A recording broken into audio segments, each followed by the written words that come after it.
Good afternoon. I'm Malo Hudson, Dean of the School of Architecture, and I want to welcome you to the 2025 Thomas Jefferson Foundation Medal in Architecture Lecture. And we're so happy to have Walter Hood with us today. And what is tradition for us is to read the citation that goes with the medal ceremony that we had earlier at the Rotunda. But before I do that, I want to thank all of the staff, all of the faculty, and so many of our alumni who support the school and support this magnificent event. It would not be possible without all of the hard work of so many people, and I won't read everyone or acknowledge everyone today because there are a number of people involved, but I just want to thank you all for what you do for the school and for making these events possible. But I will have to thank my colleague Dick Smith, who Dick has been with us, I won't say how many years, but really makes it happen. And he goes out of his way to make sure these events are smooth and go so well. So I just want to give a round of applause to all the people who have helped us, and also thank you, Dick.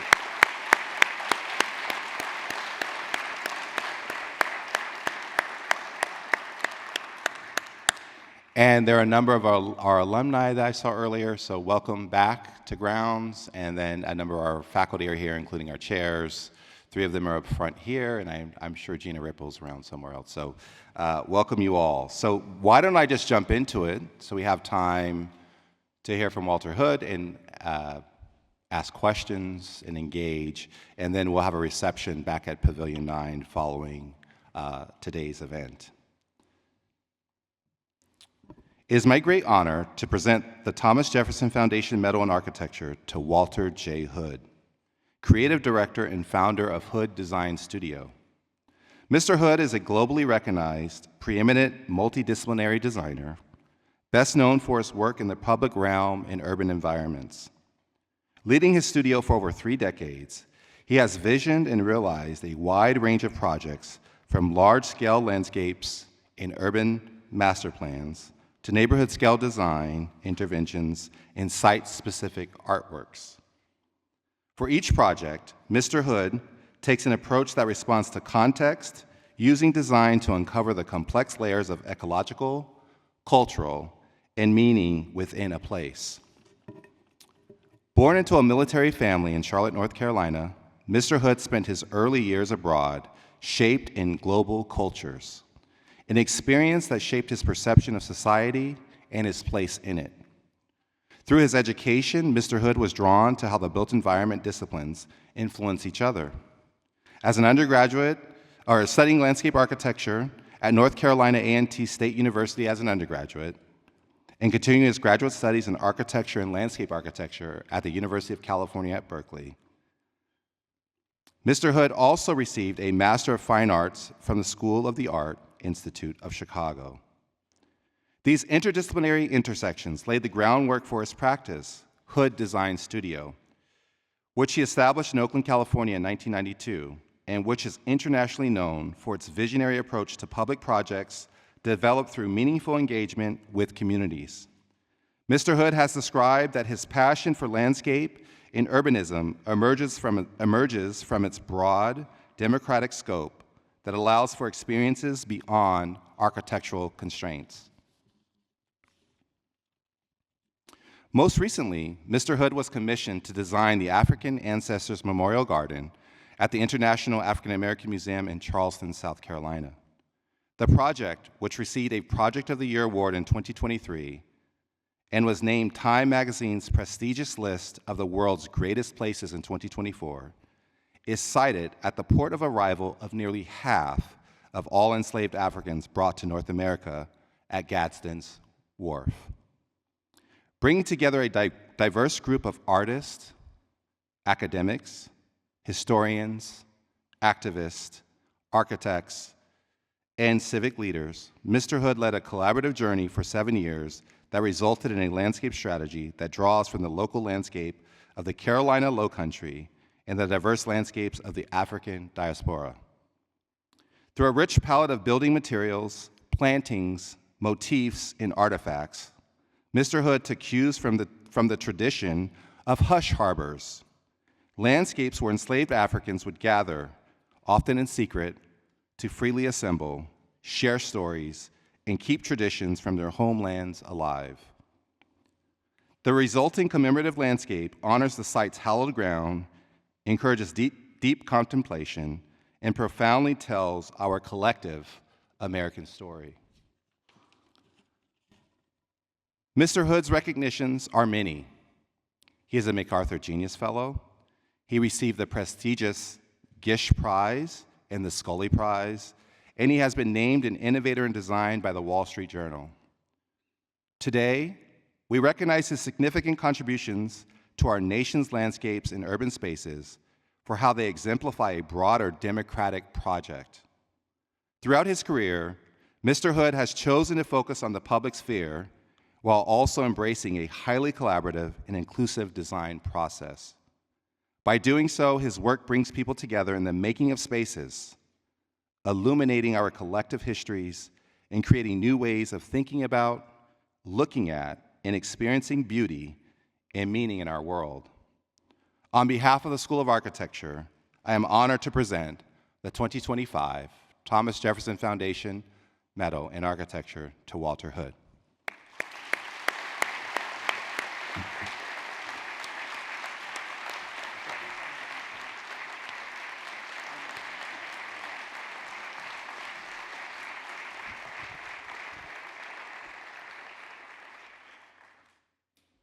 Thank you, Malo. How's everybody doing today? It's supposed to be springtime in Charleston. I mean, not Charleston, Charlottesville, sorry. I'm in the wrong city. It's a pleasure to always come to Charlottesville. I've had a relationship with this campus and the landscape architecture department for over a couple decades. And I see Karen out front, I see there's Beth there, but it really feels very familiar to be here. And there's Ruben and some others, but if you had asked me 25 years ago, would I be standing up here today receiving the Thomas Jefferson Prize, I would have never imagined. Because as you go through your career, at least myself, I never imagine accolades and awards. I imagine making work and putting myself in places where I could be successful in making work. And I think for those students who are here today, make work. Don't be afraid. Don't always bring the outside in. The academia should be safe places for you guys to argue, debate, and think about what a future can be, right? Versus being afraid and timid and looking for safe spaces. There are no safe spaces, okay? There are no safe spaces, guys. The future is unknown. Looking for comfort in a future, I think that just means a demise of life. And so one of the things I can say after having a 30-plus career is every day is different. And a career is not a job, right? A career is your life. And hopefully you learn along the way. Every now and then I tell my students, say, what's really beautiful about life is becoming, right? To know who you are, man, it's sad. But to become, right, is exciting because you can wake up tomorrow and not knowing where you might end up. Malo was going over my long academic history, and one thing when I look back on it now, every decade, I think I look for something different. First decade landscape, and I'm like, I'm bored. Next decade architecture, nah. Next decade art, nah. And then slowly you start to see that it's not a choice. It's an accumulation of experiences that one goes on in a journey. For young people, I love that you guys talk about life as a journey. It's like one of those things, I never thought about it as a journey, right? Because the journey suggests I'm getting somewhere. I like to think about life. Who knows where I'm going to get? Enough about kind of my feelings. I'd like to share with you some of the work. I'm jet lagged. I've been here for 2 days doing ceremony, so hopefully I'm not all over the place. My name is Walter Hood, and who knew when my dad took that moniker by someone that it would actually represent work. When I was young, Hood meant that I could be a hood, and then later I could have an office that could be emblematic of where people live. My practice over time, when I say we, my studio in West Oakland, we like to consider ourselves a cultural practice. And what that means is we're just interested in place and people, and we're not interested in like coming up with finite ideas.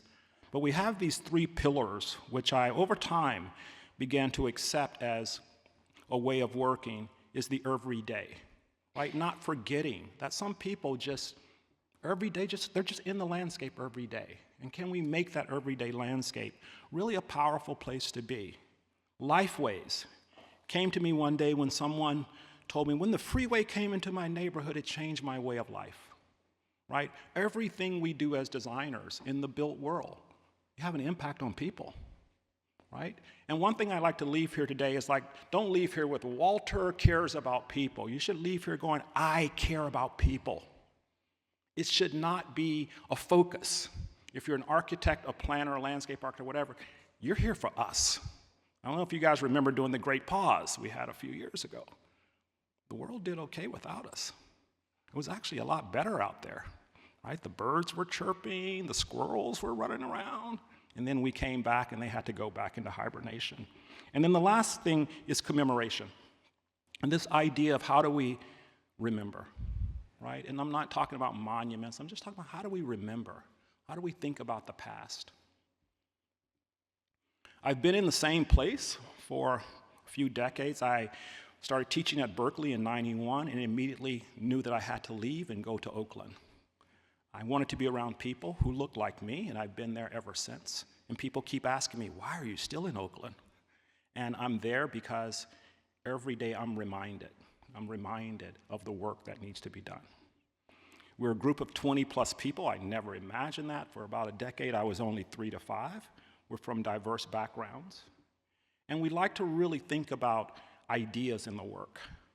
We're an idea-based firm. We're not a functional firm, but we like to proliferate ideas, do research, and we like to make. And within that making is this ethos, right, of caring, but also really thinking about one of the things I value with this medal is that all three of us who received it this year, justice was something that just pervaded all the conversations. And for me, justice is just the truth. And how can we be truth tellers, to quote Brian Stevenson? You know, how can we tell the truth, even when, right, it's very difficult. And lastly, when we tell the truth in our work, strange things happen, strange things come out, because truths are very strange. They're not homogeneous.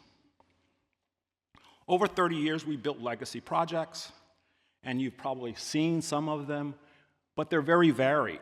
And one of the things I like to say is when I look at my work or the work of the office, no two projects are the same, right? They are based on circumstance, everything from museums to places under railroads. But this idea is that work can be diverse.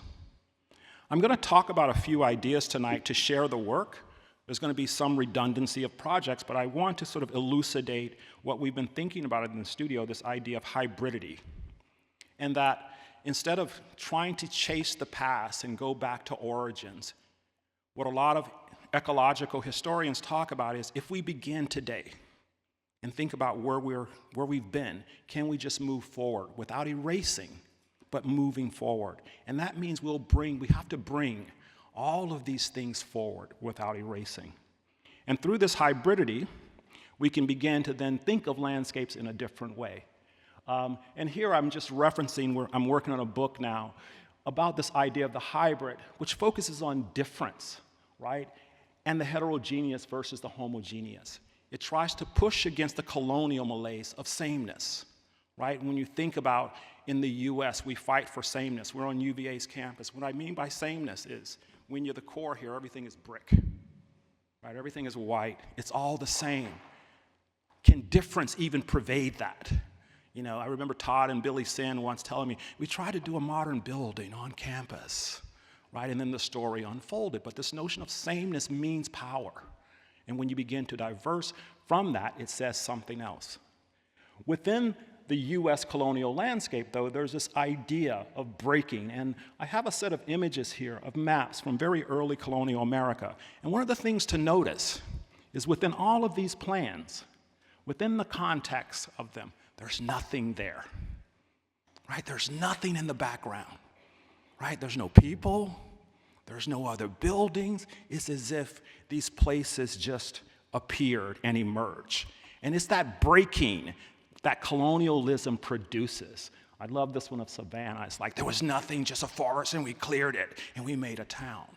But this idea of existing, and we continue to do that when we go to spaces, we wipe them clean and start over again. But this notion of how do we then deal with that colonial malaise? And in my work, very early, I started to embrace these typological ideas. And in landscape, for me, they became really simple. And this came after architecture, of working through Rossi and some of the more rationalists, and looking back at landscape and going, can we actually begin to typify the street, the square, the plaza, the garden, and the park and wilderness? And can we begin to think about them through these linguistic concepts? Because I remember being in school, when you designed a park, someone would come in and review and go, where are the picnic tables? Right? If you designed a square, it's like, where's the statues? Where's the fountains? And so again, these ideas sit in our brain through these typologies, and how can we push against them? And so in the work, I've broken these up into various sections linguistically, and the first one is reflexive borrowing. And what I mean by that, why do we turn to Western Europe for a lot of ideas? I remember again in school, it's like, oh, I'm designing a plaza. Let me look at a piazza, right? Let me look at a square, Covent Garden. Why can't I look in this place? I might learn from those places, but we immediately reflect to those places versus looking at ourselves and going, how might they manifest? But when you do begin to question it, you might get different things in a street. Like here at the top left in Miami, we're doing a street with a giant shed over. Well, one of my first projects here, Cortlandt Creek Project, we planted 180 purple leaf plum trees next to a creek that wasn't working, using DG, decomposed granite, in a public sidewalk, in a very, very poor neighborhood. And no one had ever done an alley of trees in a poor neighborhood before. And every spring I would get phone calls, Walter, the trees are blooming. Because if you plant 150 trees double row for 5 blocks, you cannot miss them, right? Or the top one, Powell Street in San Francisco, where the streetcar is going, creating a set of parklets not made of wood, but made out of machine aluminum, or 7th Street, et cetera, et cetera. But the idea, can I look at a street in a very different way versus looking somewhere else? And when I look locally, maybe I might find something else, right? The femininity of San Francisco, the sparkling, the light, that one gets. And what's interesting about Powell Street, as soon as we built it, all of the people from the Tenderloin came in and took all the plants. And the Tenderloin is like where people come and take your plants. And so it became this wonderful kind of place that the city was trying to get rid of these people who were like living in the place, but they could use this machine piece of architecture. Or in Miami, when we talk about coming up with new ways to think about these typologies, my client said, give me something that I can actually reference and people can come. And we came up with this idea of crown over town. And crown over town is a history of shotgun houses, of people being marginalized, but also of Basquiat and the crown of kings and queens, and how that might come to a place that has completely been marginalized by freeways and by segregation. And then at a certain point in time, given a pedestrian street mall with kente cloth paving pattern and thinking that that would transform it into something different. And then looking at its history and trying to bring, again, the iconography of that back through a new architecture that defines a street in a very different way. And working with our client, the CRA, now this street is going to become this new place where people can come and actually see something completely different. A giant shed that speaks to its history, but you can see it above the freeways. So when you're downtown, you go, what is that crown over there? And that crown is actually inviting you in. And then there's a giant arboretum and a new farm behind it. But this idea is, again, meant to suggest that there's value in these places through rethinking these typologies. And that instead of thinking about gentrification, we think about a new future. And this new future might be a place where people can come and celebrate house parties, House parties happen a lot in Overtown. They happen behind buildings. We want the house parties to actually happen now on the street. And then on certain days when they're dormant in Miami, you can find shade. But again, testing these typologies to begin to think that maybe we can see them in different ways. If the street is one typology, then I can look at parks and squares, and some of our first projects, Lafayette Square, Splash Pad Park, again, took these very traditional hybrids and really thought about what does it mean when you begin to layer these ideas upon them. At Lafayette Square Park, we talked about Old Men's Park. We talked about, women, young kids coming together over time, and what would happen if you went back in time and you layered each generation on top of one another, and you would get a new composition. And then we gave electricity in bathrooms, and people can go there, get their hair cut. You can play music. But it's a different composition that suggests when we green squares in this country in the 20th century, that's because people wanted users to use them in a different way. And instead of shutting out those uses, we actually used the green to bring them back. If that's a rational hybrid, maybe one that's more unconscious would be Splash Pad Park under a freeway. Mara, this is for you. This is a freeway, one of the largest cantilever freeways in Northern California. When we were doing the project, we actually found the plaque that gave it an award. But it cut off a community between the lake, and the park is here down at the bottom. It started out as a set of crosswalks. But people kept saying, this is Splash Pad. I'm like, what is Splash Pad? And back in the 50s or 60s, commercial owners got together and built a fountain that shot water up, and they said it would bring people to shopping, and it never did. And it became a vacant place where people just gave their old palm trees. So we closed 2 streets, and now it's one of the largest markets in Northern California. And it has this amazing transformative quality. Every Saturday morning I go there, it's just billowing with people under a freeway, right next to this thing where, again, we normally look at as this very negative element. And it becomes a positive element when people come in, when you invite them in a very different way. And then when they go away, the freeway gets spotlighted, right, as this piece of infrastructure that's tied to this larger landscape. If I think of those traditional typologies, and I think of those that we don't really think about more, the yard, the lot, the garden, which America is known for, its single open lot plan, as Paul Grove writes, in Lot, Yard, and Garden. Can we think about the garden in a different way? Can we think about it through memory? And this idea of mimetic appropriations really thinks that the garden then can become a way to tell other stories. And we've used the garden a lot in our work to get away from parks, to get away from these traditional typologies, because if I make a garden, they can be almost anything. And people can't really question. They can't say, where's the picnic table, right? They can't say where the statue is. I can say, oh, this is my grandmother's garden, or this is a garden for subsistence. And so the garden as a typology has been something, it's been conscious, more rational, like here at the 50 Cent Garden out in New York, where we use Sissinghurst, the garden of love, and we made parterres. And the parterres allowed residents to come in and fill them with plants, but it also gave them this other aesthetic in garden history. And through that, it attracted, very strange bedfellows. On the right, there's 50 Cent and Bette Midler. But Bette Midler has a nonprofit, 50 Cent had a nonprofit in the same building, and they didn't know they were there. And one day I was like, do you guys know that G Unit is downstairs? They're like, Gun It? They just saw Gun It. And I was like, it's G Unit. So they go downstairs, and 50 gave up some money. They made a garden, and the garden is there now. And literally, I speak to these growers every year.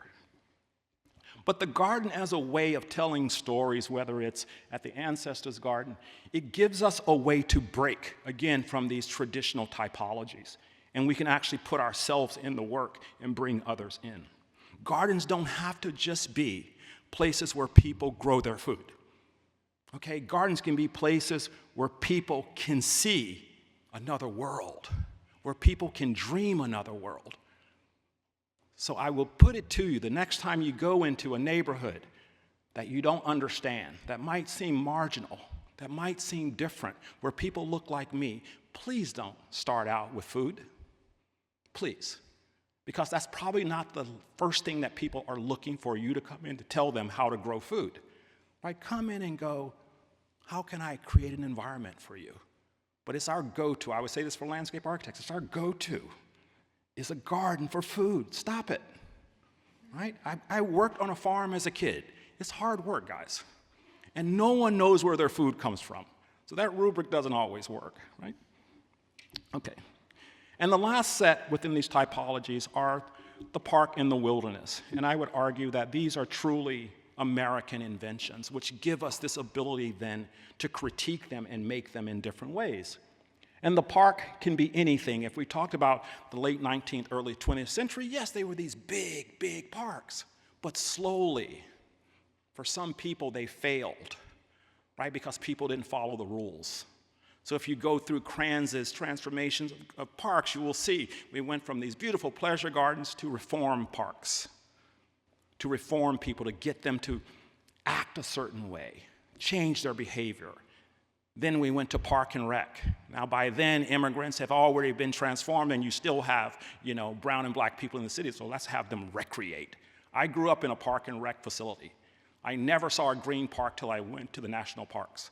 So I grew up in a neighborhood where we swam in the morning, played basketball in the afternoon. And that was pretty much it. And then I didn't learn this history till later. It's like, wow, we were denied having these other kinds of spaces. But again, if you know that history, then maybe you can go back and begin to tease at, right, some of these places. This is a 50-acre park in Houston, McGregor Park, that was a park and rec. And we pretty much have now added a layer of ecology onto it. People's Park in Berkeley, California. I don't know why we took on that thing, this political juggernaut. But again, the campus needed housing. And in 1968, when People's Park actually happened, the campus needed housing. The mythology of People's Park is, it started when Mario was on the car and he went down the street. No, it happened because of urban renewal, right? Berkeley was basically eminent domain houses in the residential neighborhood, and people said enough. And those two things met together. Today, this is People's Park on the left. Malo, you were asking about the nice wall. So those are shipping containers because fences just wouldn't work for those Berkeley radicals. So they actually have double rows of shipping containers for the construction site.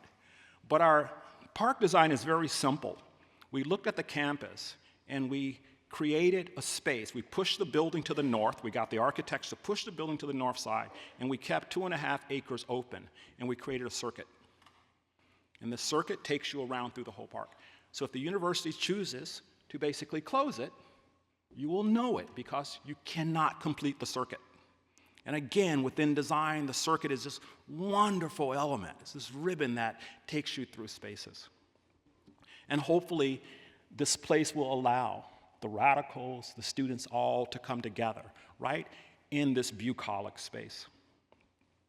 But parks as ideas, again, once we left this very clear definition of the late 19th century, I think A.J. Downing said it should be 900 acres, they should be these big things. Once we got into this, how can I say, elasticity of making parks, then they can allow you to sort of dream in different ways. In this next project, we're in the middle of the bay. 7 million people move across this. And here on top of Yerba Buena, this used to be natives used to live here, and then it became military. And when we were asked to work on this park on the hilltop here, we said, can we keep that square and that circle? They were water tanks. And that's pretty much how they got water down to the rest of Treasure Island. And of course, developers were like, no, we got to get rid of it, it's cheaper. And we're like, no, it has this amazing memory to it. So we were able to keep one of them. And today, when you go there, it's pretty powerful that you go inside a water tank to actually understand the bay. And the bay is water. And I remember my client going through the first time, he goes, wow, it's like a ruin. I'm like, no, man, it's a ruin. But this idea is, well, it's like a ruin, right? And the inside of the water tank had waterproofing, and the workers had a contest on who could chip the waterproofing off to create the best surface, and you can kind of see that surface. But this project shows the bay in a way that changes your idea of the Bay as a space, but as a democratic space, and anyone can go here unfettered. And you can read the water tank within it. There's a sculpture, there's a set of markers, and a set of plantings. But this space allows you to understand the past as you look, right, to this new future that's moving through. If parks is this place for, invention, to me, wilderness is this American aesthetic, right? When I grew up in Charlotte, I said, we had park and rec, but we also had woods, right? You guys have woods here, right? You don't mow something, shit grows up, right? And we had a lot of those. And we had the spooky woods. We had the Boo Ratley woods. We had good woods. There are no more woods anymore. People are afraid of woods. And so in various projects like The Hill in Pittsburgh, I tried to propose a master plan with woods. Phillips Lifeways, we learned that people live amongst the overgrown. In Los Angeles, connecting Culver City and Baldwin Hills, we said, can we make this wildness? And in Charlotte, in this nature park where I grew up as a kid, we're now making a landscape in which people can inscribe. But one wilderness, particularly Phillips, is the one I'd like to talk a little bit about. But it's one where I got to know the Phillips community because they were descendants from the Laurel Plantation. This is in 1878. Most of them were freed and given 1,000 acres right next to the plantation.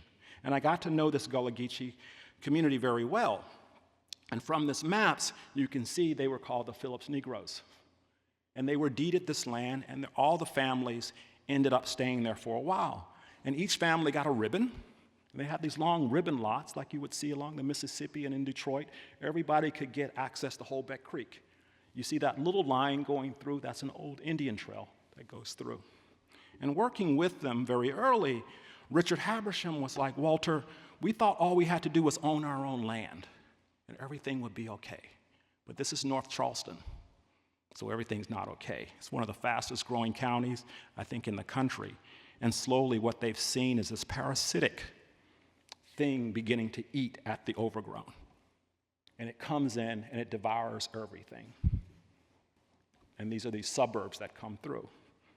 They use different types of insecticides to get rid of the overgrown. They have lawns. They're cutting them every day. But in Phillips, they allow the landscape to permit. And since 2004, development has become so bad, we work with them to develop their own town plan. And they just became on the historic register 2 years ago, not to our work, but to Richard Habersham's work. And what came out of that was this plan, and it's called Lifeways Living Amongst the Overgrown. And what came out of this plan was to create a set of easements along these right-of-ways.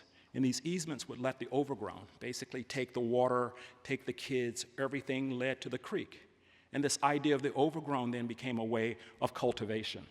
And as Richard Habersham would say, when my daughter came home from college, I just cut the overgrown, gave her some space, right? It's like when my brother-in-law wanted to move later, I just let the overgrown grow up so I didn't have to see his ass.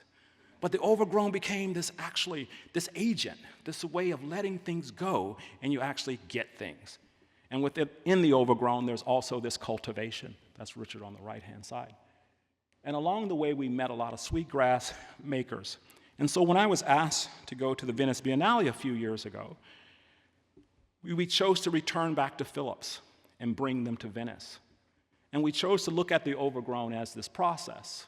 And what we found was how people were living in Phillips, we had a direct correlation to how the Venetians were actually living on water. And it was through the chestnut tree, and particularly the use of the chestnut trees as a way to actually create a way to forward water, but to also create platforms and structures for buildings.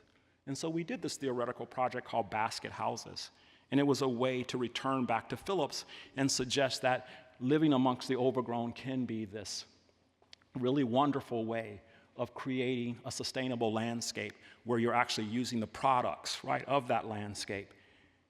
And during its revival, you're able to remove overgrown to make things, whether they're walkways, whether they're docks, whether they're places to sell baskets.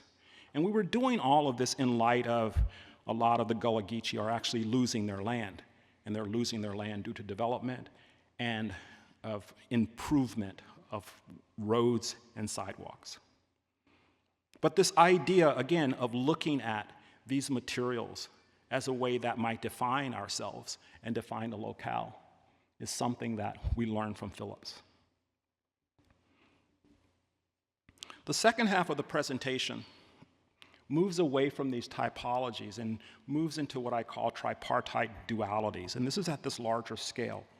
And going back and returning back to this kind of colonial beginnings, very early we started to think about these logics that are part of our lives. And at the larger scale, this double logic, we thought about the 20th century and these ways in which the US, we created space. Very early, we created, as architects and landscape architects and gardeners or whatever, we created spaces of exclusivity, right? Plantations, where they were exclusive. Some people were denied entry. And then we did this kind of strange thing. We said, what if we did these separate but equal things, right? So Plessy versus Ferguson, what if we gave, okay, you can have your thing and we can have our thing. And if you look back in time, this idea of partitioning is a very strange idea, right? One of my students is doing their thesis on the Chicago riots. And in Chicago, some black boys were on a lake. There was a buoy that separated black water from white water. Who knew there was two types of lake water? And the raft moved over this boundary unbeknownst to these young black kids. The white kids saw them, started throwing rocks at them. One of the rocks hit one of the kids, killed him. The young black kid runs back to Bronzeville. White kids run to the community center or whatever, and as stories go, it's the first drive-by. Whites get in their cars, get their guns, go to the south side of Chicago, and just freaking kill everybody. It's because of two different landscapes. And as designers, we figured out how to do it, right? We figured out how to do it. When I was a kid, and I just remember this because Brian was talking today, I grew up in a segregated South. And I remember going to the movies, and you could only go to the balcony. So the architects figured it out in the beginning. It's like, oh, put some of them up there, and put some of them down here. And I'm sure you've seen these movies where, you know, Ray Charles is playing. It's like blacks are on one side, whites are on another side. But this idea that we could live in a separate society, we created ways of doing that. And then we find out later that the Nazis actually learned from us, right? That design is one of these things that we got really, really good at. And then we got really good at ways to figure out, okay, if we got to give them the same things, do we have to? Do they have to be in the same place? And I just heard a story in Houston. With the schools, it's like you have to have separate people. It's like, okay, Walter, sorry, we don't have any black schools. But they got some in Georgia. So here's some money, you can go to Georgia. And actually, you could do that. So we found ways politically that we could deal with creating these two worlds. And I say that because by the time we get to integration, where, you know, we're building Love, Joy, Fountain, Halperns, doing the naked dances, all this great stuff, all these amazing things are happening when integration happens. But give me one thing that we've done to say we want to live together. One design, one planning idea that says, damn it, we're living together. And we forget we were legislated to live together. So nothing has manifest. So if we go back and we look at all of those places, Detroit, Florida, La Villa St. Pete, which I didn't know about, The Hill, during the segregated times, they were these amazing places because people lived separately. Go to them today, right? And those top views, gone.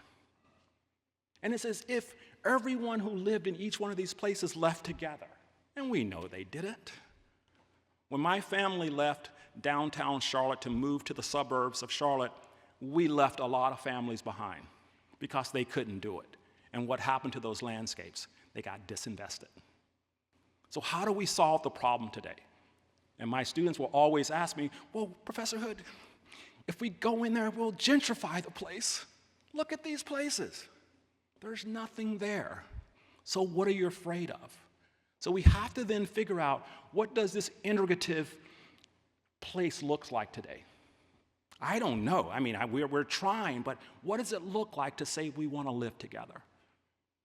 You know, a town like Berkeley, where I live, or where I work, after people in the single-family neighborhoods built triplexes, quadruplexes behind their houses to house Berkeley students, they changed the zoning to single-family, right? And why did they do that? Because that's a way to keep this logic the same. I know someone came out with a book on redlining 3 years ago. Come on, guys, we knew this stuff was there. And we eat this stuff up, it's like we just learned it. But this is the thing, if we dig deep enough, we can begin to see that that's the work. The work is trying to get out of, right, this politicization, this legislation of keeping this separate but equal world. And I will argue we're still in this separate but equal world, right? We call them low income. So as someone architect, someone goes, we're doing low income housing, and an image comes into your head. Subsidized housing, image comes into your head, right? And we put these prefixes on to create a condition, a truth, a narrative, so that we can go forward. But what if we just said housing? Would you make them different? I was reviewing one of my student projects the other day, working in a subsidized housing project. I was like, why are there no fire pits? And they're like, what do you mean? I'm like, I just start listing common things. They're like, what do you mean? And it's as if people don't want the same things, right? But these are the easy tasks I think we can think of. But within this double logic, we've tried to work in different places. La Villa, St. Pete, Bronzeville, Rosa Parks, Detroit, Overtown, Pittsburgh. And it's really hard to change logics. In Pittsburgh, we were hired by the Pittsburgh Parks Conservancy, and I was so happy because the Hill District had lost maybe 60% of its population, and the emergent forest had come back. And I was like, wow, this is great. Guys, what if we didn't rebuild everything? What if I took the community out to the suburbs, and we look at these beautiful 19th century suburbs where people are living in ravines, they got trails, and I said, you can have the same thing here. And they were like, we can? We did the plan. And they said, Mr. Hood, what's the first phase? And we gave them the first phase. It was like, okay, we're going to do some of these circulation things. The first phase thing, they built a $30 million park with the playground and didn't think about the rest. And now they're developing the whole land because this logic is not familiar to us. It's hard to imagine, right? And I said this to my community. I think it's hard to imagine 10,000 African Americans living in the forest. It's just something we haven't seen, right? But how do we get to these places where we can imagine, right, these places that we've separated for so long as something that's new? So logics are really hard to break, but our work, I think we have our work cut out for us, that we can begin to introduce and not be afraid of change because these places need change. The big part of the change is how do we bring people with us? And we bring people with us by maybe changing the semiotic of how these places look and how they work. And again, throughout that separate but equal, we came up with this great ways to separate. We created walls and fences and gates, infrastructure, topography. You use this term bottomland. I was using the term bottomland here at UVA for a project. It's like, Mr. Hood, can you not use that term? And I was like, but Kitty Foster lived in the bottomland. That's why they built this damn building, to block the bottomland.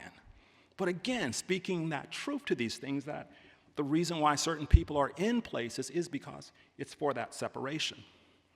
And then the visuals. I always go, how do you know when you're in a poor neighborhood? Oh, murals, right? Again, you can go to a low place that's not invested, and they get the least amount of investment. And I'm not saying that I don't love murals, but I'm saying it can't be the only way visually that we can kind of look to places.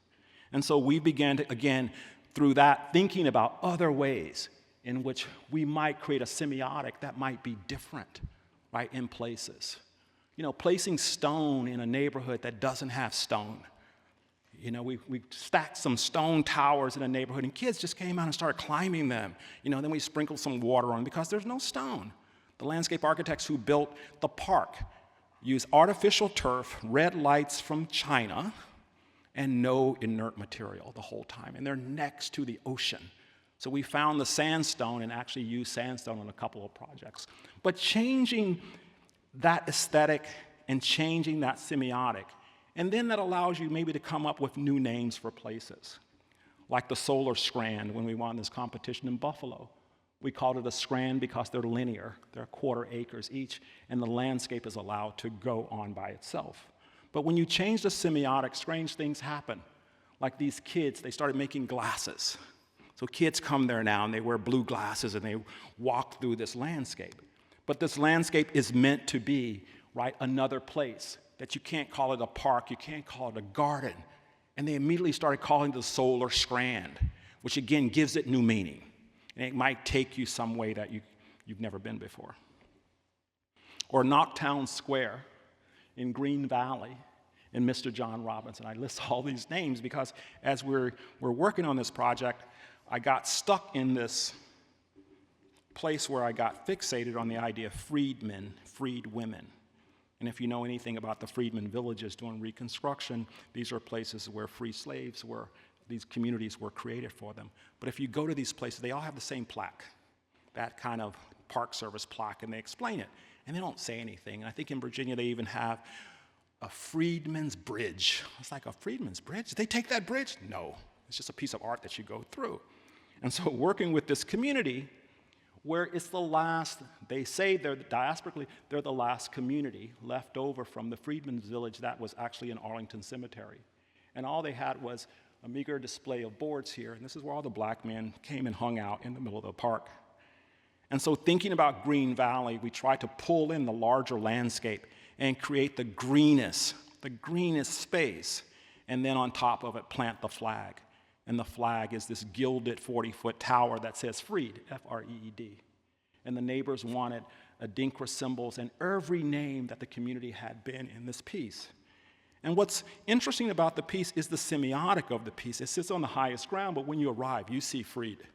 And in that new condo, every morning people have to see this gold thing. That's the new gentry. They see this thing out their window. But it also suggests that there is this duality between this landscape, which is heavily planted because of county regulations of water and all of these things, but it creates this kind of secondary condition where you ask the question, well, what is that? And then before you know it, you're in conversation, right, with people in the community about what it means to be free and what it means to be freed and the difference between the two.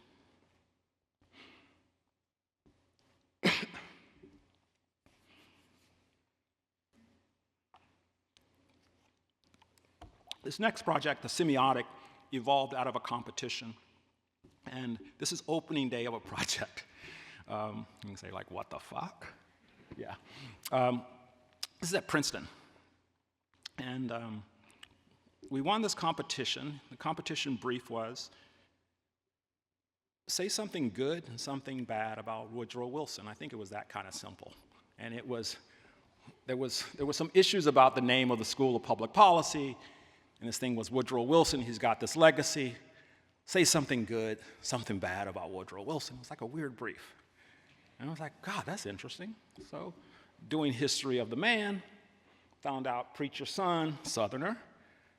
Very interesting. And I'm like, how am I going to work on a project about a culture that I'm not that hip to? And I chose to choose one of his contemporaries, W.E.B. Du Bois, to talk about this double consciousness. And I said, well, what if Wilson had a consciousness? Right? If he was able, if his antagonists were able to push him to the side, what could manifest? And of course, working through this process, it created a project where we created a sculpture form that could tell a story. And the story was very simple, that this human, this person, we can open him up. And within him are those people who wanted him to do well. Du Bois, Ida B. Wells, some others. But on the outside, we took all of his words, unfettered, and put it on the outside of the sculpture and placed it in the town square. And the idea was very simple. Take a square, cut it along a diagonal, have the black stand erect, and have the white laying on top, right? It's a very simple gesture. And we want it to be 80 feet tall, something like that, to be his age. And of course, you can't make anything that tall in Princeton, but we lowered it, I think, down to 39 feet or whatever. But it became this way of talking about this dialectic within this man. And what became very interesting in the project was my conversations with the student groups, the African American department. And the students came to me and said, Mr. Hood, you can't use W.E. Du Bois' words, double consciousness. They could not understand why I was using it. And I had this frank conversation with them. And working with the Afro department, we actually changed the name to double sights, which is another one of his terminologies. But it was interesting working through the project because along the way, it created these interesting conversations about, how can I say, if nothing's there, why do we know it's there? Because when you walk past the school, there's no name on the school, right? It's just a white building with some columns. If you didn't know it was a school of public policy, you wouldn't know it. And so again, engaging in this conversation and then creating this piece. And I thought the piece would be temporary because this happened I want to say in 2019, right at that moment. And it's reflective. It reflects its environment. After we built it, the Board of Trustees got together, still voted to keep the name. A year later, they came back together, and one of the trustees went out and started reading the piece. And as she read the piece, my understanding, she then went back in and voted, and the name was removed. And I say that story because, again, in the beginning, it wasn't about the aesthetic of the piece, but it's about the piece doing work. Right? We were talking about this the other day, whether it was provoking, getting people to think, getting people to disagree, but it was doing work. And I think that work is possible, right? That you can put the work out there and how it's actually experienced. But over time, it might need a chance, right? And over time, maybe something prophetic can happen. And on the inside, when you read the various quotes by people, you begin to understand this dialectic between the two. And I would have to say this is probably one of the toughest projects I've ever worked on, because it was this possibility of something existing for a moment or something staying for a while. But it was less about the project and more about a conversation. And the research that the campus had done was integral to this. All of the writings, all of the wording that you see here was done in partnership. But I have to say that there are these moments, though, where it almost disappears, right? And you're actually confronted between this dialectic, right? And it doesn't try to say one way or the other, which way we might lean and which way we might think. And then on opening day, I have to say the president of Princeton, very courageous person. We went out, we cut the ribbon, and people were yelling. I mean, it was pretty awesome. But this notion, again, of different semiotics, something that's working in a way that's not familiar to us, but might take us a while to get to it, whether it's through the language and through its aesthetic. And this is a lenticular pattern. As you walk by, Ida B. Wells is young, you go one way, she's getting older, which talks about this kind of temporal sort of quality of existence. I'm almost done.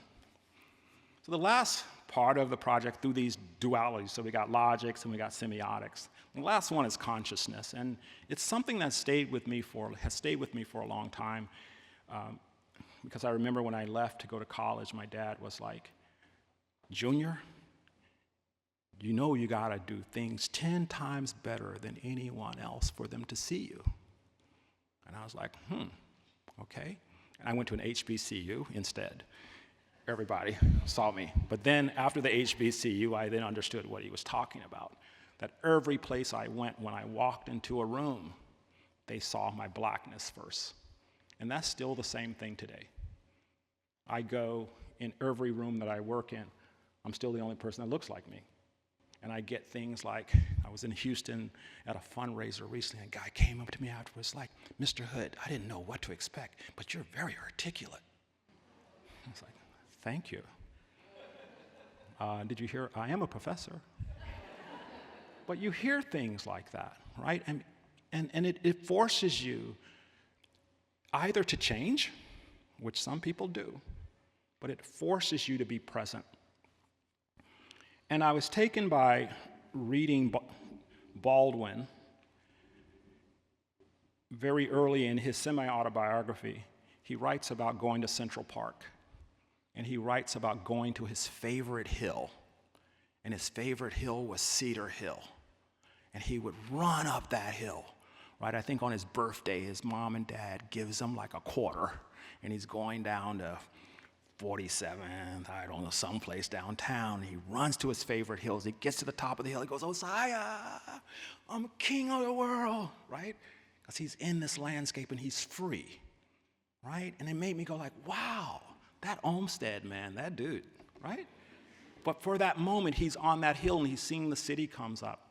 And then he comes down the hill and he bumps into a white man and he immediately morphs. And the white man winks at him. And he goes, "God, that's great." And he makes his way out to Fifth Avenue.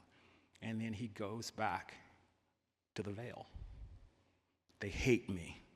They hate my blackness. That whole sort of moment. But it's that space that he's looking for, that freedom to be in that space. And I do think that that's what we can actually create, right? Those places, right, where people can go in and be themselves. And so this project I'm going to share with you, the last one, the African American Ancestors Garden, to me, this experience has helped to kind of think about that kind of space. It's a museum, so it's really different, right? So it can curate an experience. But on opening day, people came, and particularly the women, they all came in Afrocentric garments. I mean, and it wasn't even on the list. But I mean, turbans, wraps, and it was one of the most powerful images I've ever seen in my life because I hadn't seen it anywhere like that. In a place like that, that was not asking for that, but people felt that they had to, it was their space, right? In a place like Charleston where there's not a lot of spaces for black folk. Because those spaces have been completely, I started with this, erased. And this is a map of Gadsden's Wharf. Somehow, people didn't know Gadsden's Wharf was here until 2015. And if you've been to Charleston, there's a lot of damn maps in Charleston. I mean, you go in stores, there's maps. And you go like, well, how is this not here? And very early, you can kind of see a guy walking the doggy, but it became a park. But there was always something weird about this space. And there's condos on both sides. People come there to get on a boat ferry to go hear about Civil War drama, right? But on this space is where we know Gadsden's Wharf is. The archaeology, we dug deep, 7 feet down. They actually found the old warehouse. They actually found the old wood of the harbor. And it was one of the largest harbors after New York in a 10-year period. Working with Mayor Riley, Joe Riley started the project 20 plus years ago. He retired 5 years ago, but it became his labor of love. And as we worked on the project, two white men, Joe Riley and Harry Cobb, they reached out to me. And Harry, bless his heart, who passed away right at COVID, one of the greatest architects I've ever worked with, he called me and says, "Walter, we have a project we need to work on." He goes, "I'm going to make this building, but everything underneath is yours." Mayor Riley said, "Do what you need to do." And every time people go, "Do you see Walter's doing that, Mayor?" I go, "Did you talk to Walter?"